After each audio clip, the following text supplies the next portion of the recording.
Hello po mga kabarya, ito po tayo mga kabarya, nagbabalik sa tayong channel. So, mayroon po tayong barya mga kabarya. Yan po ating continuation ng mga kabarya. Yung ating 1 euro mga kabarya. So, yan. Yung ating 1 euro mga kabarya. No?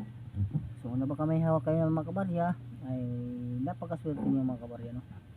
So, yan po ang ating 1 euro mga kabarya. So, yan ang ating 1 euro. So, ayan mga kabarya, yung kanyang harap mga kabarya. So yung date po nito mga kabarya ay 1999 po ang date ng ating 1 euro mga kabarya, no? So close up natin mga kabarya para makita yung date mga kabarya, no? Tapos palinawin natin mga kabarya ang ating video, no?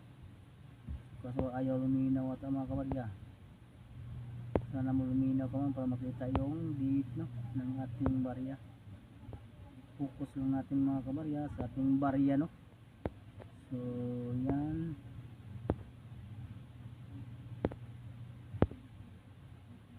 ayaw luminaw mga kabarya.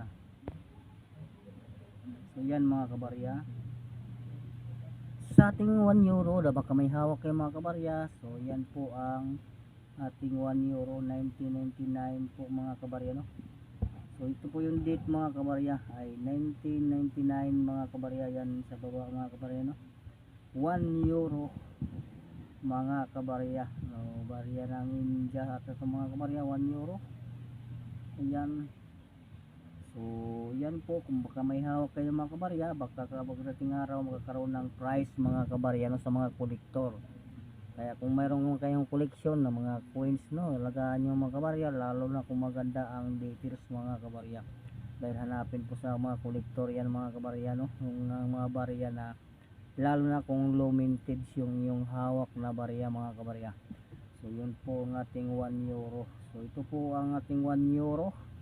So ang kanya pong denomination, no, so 1999 mga kabarya. Ang history nito mga kabarya ay 1999 po ang kanyang history mga kabarya. So yan po ang kanyang portrait po, no, ay parang babae kabarya, ay parang queen ata to mga kabarya, no. So yan po ang date mga kabarya, medyo malabo lang. 1999 po yan mga kabarya, yung ating 1 euro. So yan na 1999 1 euro mga kabarya. So ayan po ang kanyang mga kabarya, no. So sa ating mga barya, bakit po ba binibili sa mga kolektor ang mga low mintage? So yun po ay mga kabarya ay magkaroon ng extra value pag ang inyong hawak na 1 euro ay low mintage. Ibig sabihin yun na pagkakunti lang ang ginawa mga kabarya, doon po yan magkakaroon ng demand mga kabarya. Ang ibig sabihin ng demand ay magkakaroon po ng price na mataas na halaga mga kabarya. Kung hawak mo na 1 euro ay low mintage mga kabarya, so yun po magkakaroon ng extra value pag yan po ay kunti lang ang ginawa sa ating barya, no. So yun po ang ibig sabihin yung mga kabarya. Pag kunti lang ang supply mga kabarya, siyempre mahal mga kabarya, dahil kukunti lang hanapin mo pa mga kabarya kung saan ba yung mga ganun mga kabarya, dahil ilang tao lang may hawak pag kunti lang ang kanyang denomination mga kabarya. So kung ginawa, kapag marami naman ang ginawa, ibig sabihin mawawalan po ng value, no, dahil lahat ng kolektor po natin ay may hawak na po ng ganun mga kabarya. Pag marami ang ginawa, pag kunti lang ang ginawa, yun po ay ilang kolektor lang ang may hawak, no. Kaya napakaswerte po sa kolektor na may hawak sa ating 1 euro na low mintage, no. So kunti lang ang ginawa. Kaya yung ating hawak mga kabarya 1999 ay baka makakaroon ng price pagdating ng araw mga kabarya.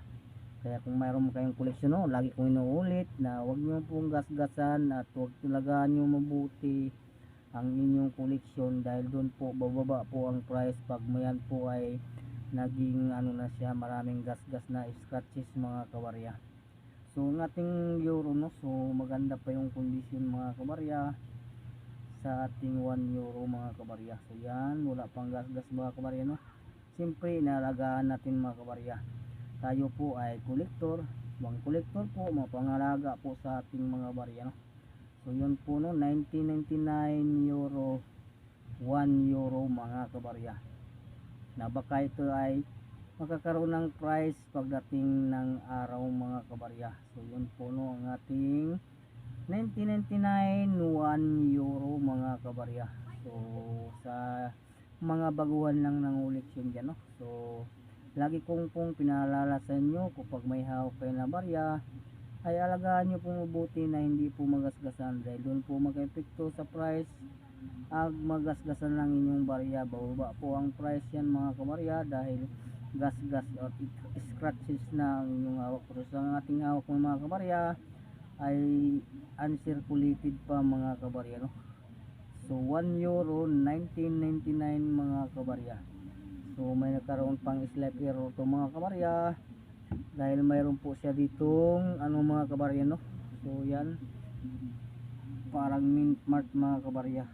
So yan ang ating 1 euro. So for sharing po sa inyo mga kabarya, so sa mga bago lang na sa ating channel, no? So baka ito ay makakaroon ng price sa dating ng araw mga kabarya, ang ating 1 euro. 1 euro po yung mga kabarya, no?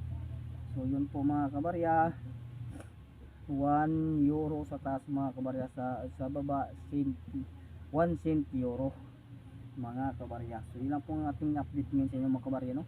Kung may hawak man kayo nito, ay alagaan niyo mabuti na hindi po magasgasan mga kabarya, dahil doon po may epekto ang price pag yan ang inyong koleksyon ay may gas-gas na. So sa ating hawak mga kabarya ay i-condition po mga kabarya, dahil wala pong gas-gas, no? So yan po ay alagaan po natin mga kabarya, para mataas ang price pagdating ng magkabilihan ng mga kabarya. So yun lang po ang ating update ngayon sa inyo mga kabarya. Kung yung paalam sa inyo mga kabarya, no?